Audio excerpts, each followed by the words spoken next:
Hello, this is Audio Heads, and we are with Geeks Assembled. And Lee and I today have listened to and are reviewing a BBC audio drama comedy, very funny, very droll piece called Tristram Shandy.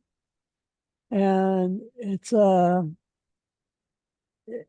kind of get the feeling that it was written sort of back before World War One, actually. It just kind of has that sort of ambiance a bit. But I don't know when Lawrence Stern wrote it, but yeah, there was a movie that Lee has discovered um, made out of the same story. And so anyway, we listened to this. It was broken into like 10 parts, I think. Anyway, it's really interesting. It's a really interesting story. It's kind of really funny and uh, very droll. Anyway, your opening thoughts, Lee? Well, Lawrence Stern wrote this back in 1759, Yeah, okay, so way before 1920. well before. Um, yeah, and when it was released, then people didn't understand it then, and Huh, some people still don't understand it now. huh. Um, but I digress. Mm, Um, yeah, it's a story of an English gentleman who wants to tell you his life story uh-huh. from the day he was born, Yeah. and but he keeps digressing. Uh-huh. In nearly every episode, he goes off on another subject. Uh-huh. Um, and it's around about episode 4 or 5 before he's born in the story. Um, yeah, it's because really there is no story. That's pretty weird about that. Yeah, it's just it's a cock and bull story, Uh-huh. as we know. Him meandering and dithering, going to tell you this, that, and the other, and then he never does. Uh-huh. And then at the end of the episode, he promises to tell you the next episode. Uh-huh. Yeah, And it's sometimes a he difficult. gets there and sometimes he doesn't, right? Yeah, it's a difficult one this because the acting talent in this is brilliant. Mm. You've Yeah, got it is. several names in there what are well known. David Troughton, Adrian Scarborough, um, Tristram played by Neil Dudgeon, who over here in the UK as well is most known for Midsummer Murders Oh, yeah, as yeah. to be. He, but the problem for me, it's a narrated story. Oh, see, I knew that that was going to play so much into it. As much as the comedy is there, Uh-huh. and I enjoy all that of the double entendre Uh, and the is it Uncle Toby every time he's in a difficult situation he whistles, uh-huh. um, or Tristram has a little flute to block out swear words. Uh-huh. Um, great as they may be, it did ground on me a bit. The sort of this main character breaking the fourth wall to talk to the listener, and it did get a bit on my nerves after a while because there was 10 episodes of this, and I'm thinking just get on with the story, but then you realise there is no story. Um, so, you know, it was having seen the movie with Steve Coogan and Rob Brydon in it a few years back. That rang a bell. The character names rang a bell with me, so I had to go. Yeah, it's that movie. Well, that film is a film about making the movie of this story. Of the story. Yeah, but this is the attempt of the narrator trying to tell you his life story, Uh-huh. how uninteresting it is, because nothing ever happens. Not really. And Um, you think he's like really cursed and stuff. yeah, And it's yeah, go on. but yeah, what was it 13-minute episodes, and you think, well acted, really well acted, but but I don't know if they could have done it any other way though with the narration, because that's how. I haven't read the book, but I'm assuming that's how the book is written as. Yeah, I think so. But yeah, there was fun parts in it. I still don't know what it was about. So yeah, that's my opening thoughts. Yeah, it's the funny things are things like uh when he tries to let you know that he is cursed because his name was supposed to be Trismegistus, Yeah. which was like this completely apparently a spiritual name, you know, one with great Luck and everything for good fortune with it. And good fortune, yeah, and the midwife or one of the nurses or whatever uh gets him and she can't say the name right, so she just says Tris, and then the doctor who the doctor is his name is just hilarious. So you know that there's nothing but mayhem gonna happen because his name is Dr. Slop, SLOP, Slop. And you just get this fantastic idea that this doctor and his crew, his nurses and the people who he's bringing with him to this manor, to Shandy Manor, are just they're just not going to be on, you know. Mhm. They're going to be sort of, I don't know what is it Alex likes to call it, laissez de faire. It's they just have no they have no connection really to. They have bad bedside manner. They have bad.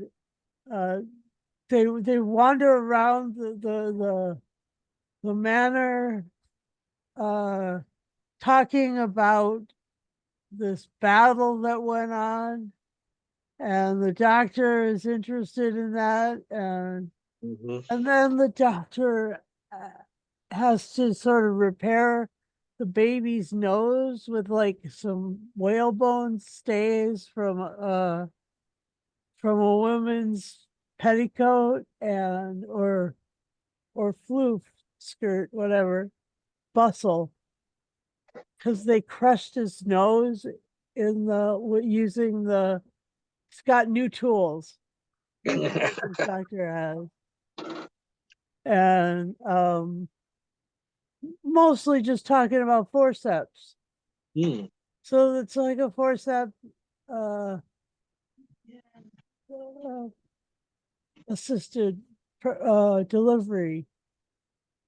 Anyway, the kid's nose needs to be repaired, and the doctor's just wandering around the manor looking for stuff to help fix this. And it's just so you know uh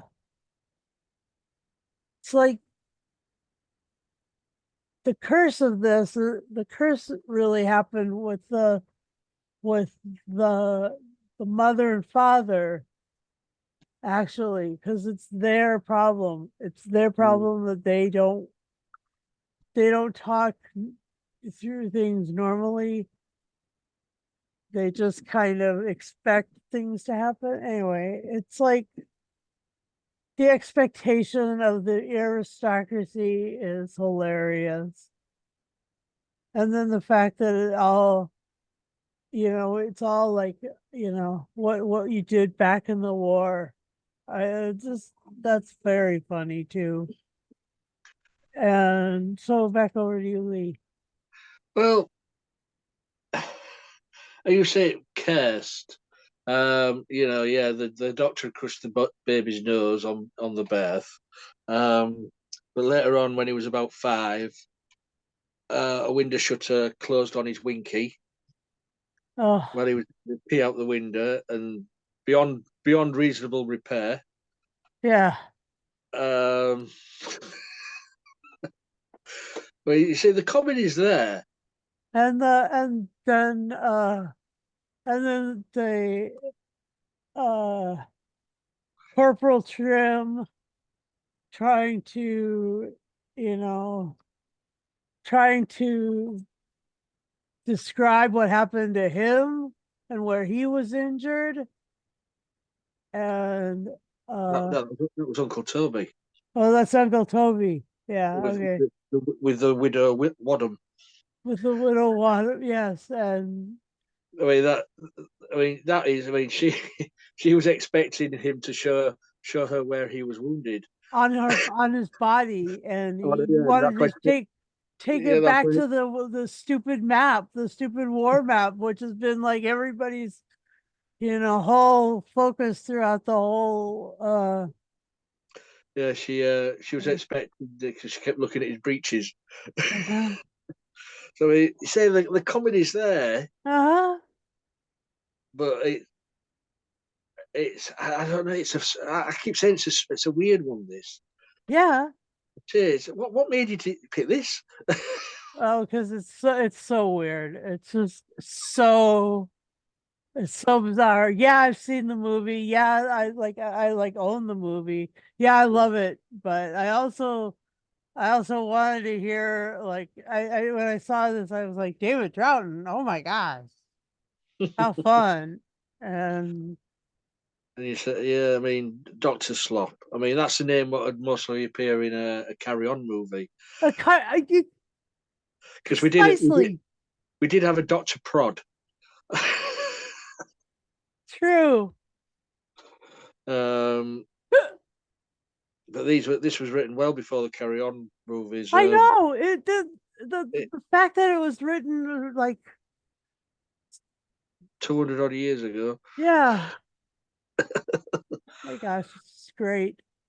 I mean, I did like the scene as well. I mean, it wasn't sort of laugh out loud segment, but the where Death knocked on his door Uh-huh. and he said, "Oh no, not tonight. I'm busy doing something else," and he just shut the door in Death's face. Yeah, like I've visitors in. And Death's going, "Oh, oh." But yeah, it's Yeah. did it need to be 10 episodes? Mm, Because that's over 2 hours long. Over 2 hours long. yeah. Um, Well, the movie is like a normal length movie too, feature mm, length.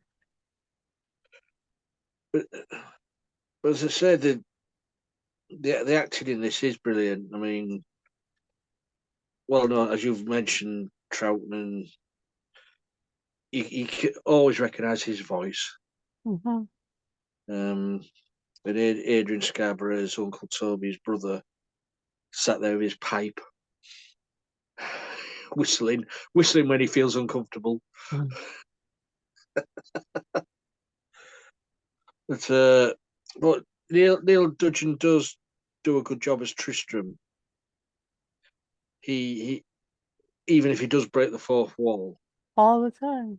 all the same, all the way through it. All right, but so does the movie. Like the movie's like actually talking about uh especially when they're talking about the baby.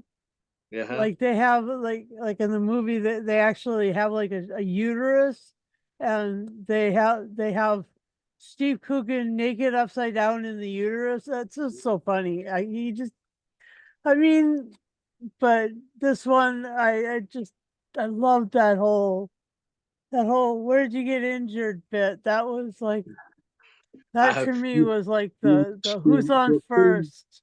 I will soon show you where I was wounded. Yeah, exactly. And he took her finger and he placed it on the map and right between this contour and this contour. That's where I was wounded. And she's like, "No, I want to know, does your penis work?" Oh my gosh. That was so funny. I was like, ah,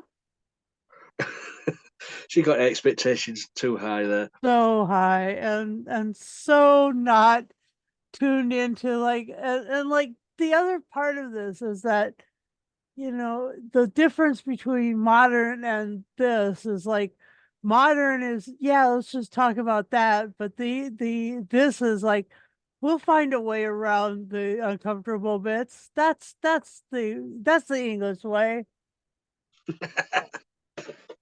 The English way is just to ignore the uncomfortable bits. Oh my God, it's so great. I mean, this was what from 2005 Yeah. from BBC Radio 4. I mean, Radio 4 does do some really good dramas. Uh-huh. Yeah, they were really well known for it. Uh-huh. And this So, is really weird and fun. yeah, it was weird and fun. Yeah, I just can't get how weird it was. Yeah. So, Um, uh, do you have any sort of other than the narration, what other things may narration and length, I guess those are the two things you mentioned so far. Is there anything else you would criticize it for? Criticize. Yeah, go ahead. No, not really. That's the only sort of gripe I have about it. I mean, it's not a bad gripe, but Okay. it's you can listen to it because that's why without it being so annoying. Because when he is narrating, it goes into the The conversation, scene. the scene, the father, or the uncle, or whatever. But Uh-huh. then it's back to narration again. Uh, Um, yeah, it's slightly overdone for me. all right. Now that, but as I say, this is mostly the way it was written, and this is Maybe. how it's mostly has to be produced, I suppose. Maybe. Uh, but if anybody out there can tell me what the hell it was about, Yeah. what was the story, what was the reasoning behind this story called Tristram Shandy, Mhm. please tell me. Mhm. Why did he feel the need to tell people about his life? That's a stupid Because question. nothing really out of the ordinary happened. Yeah, that's what you.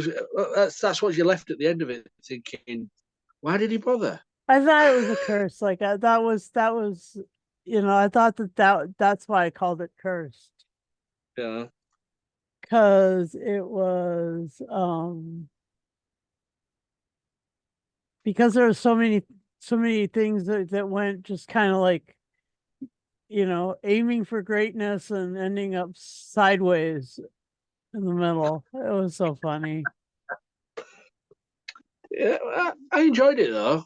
Don't get Yeah. me wrong, Me too. but it it won't be a full score from me Ha ha. All as right. you do. Go ahead then. Well, as I said, the only thing is the because I don't like. Susan knows I'm not a fan of narration. Never have been, never will be. So that really puts the brakes on my enjoyment so far for this. And then when people start breaking the fourth wall, I'm not keen on that. Hmm. Well, that was the narration. That was the Yeah, style. yeah, yeah. But sometimes it's just narration, isn't it? But this time, this narration was talking to the audience. Mm-hmm.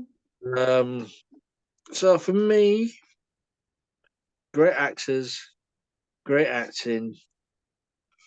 Um, ooh, ooh. You know what? I'm.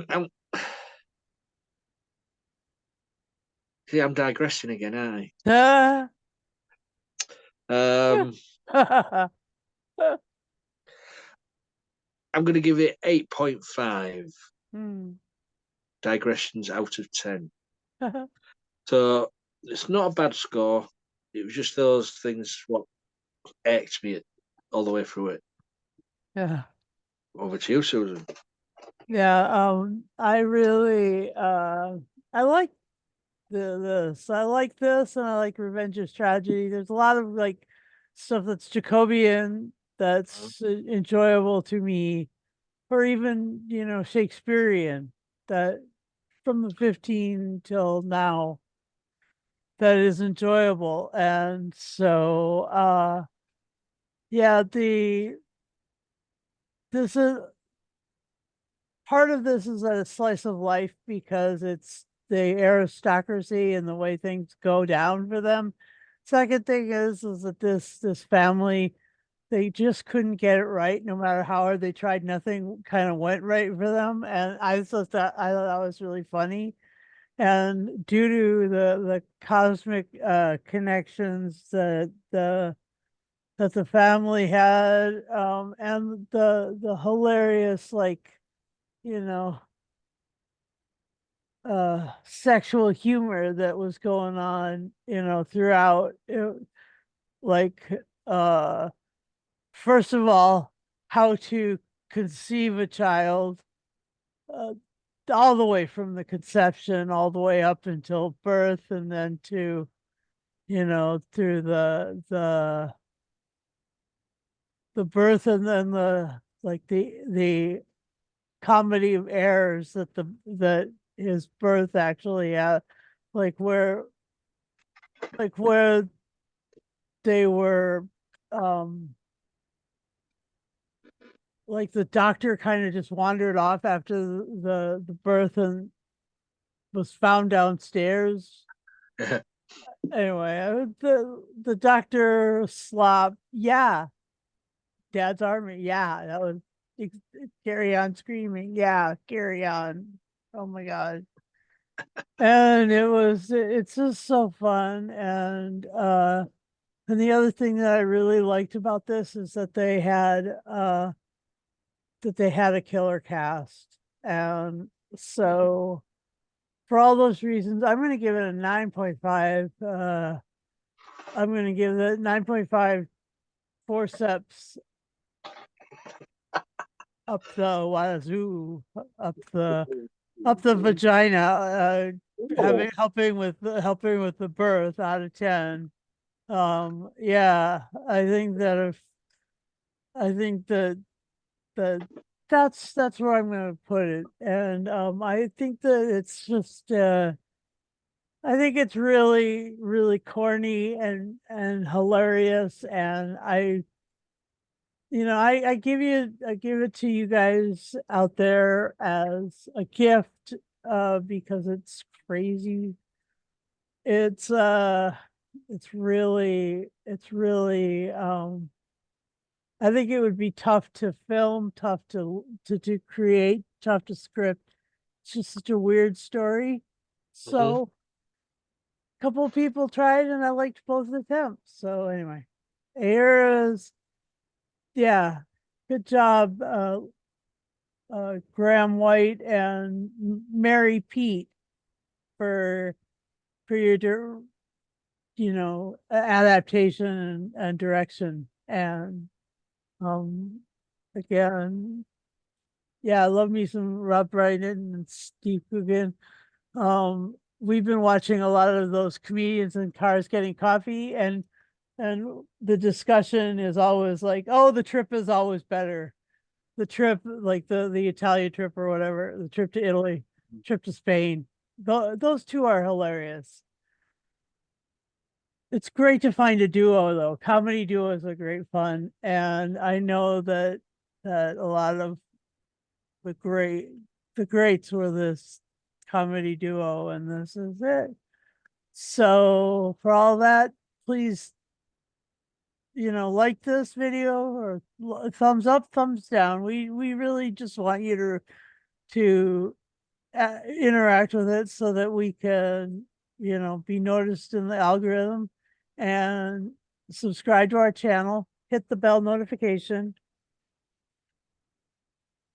And then also after that, you can share it widely and join us if you'd like. Talk to Lee. He will, like, when you're on the social media, find him on social media and give him your contact deets. And then, all you got to have is Zoom, camera, microphone, and a device to join us with. And Yeah, that's right. Bob's your uncle. Mhm. And thank Bob's you your for uncle. listening. Fanny's your aunt. What's that? Bob's your uncle. Fanny's your aunt. Bob's your uncle, Fanny John? Yep, correct. Anyway, have a great weekend, everybody, and thanks for joining us.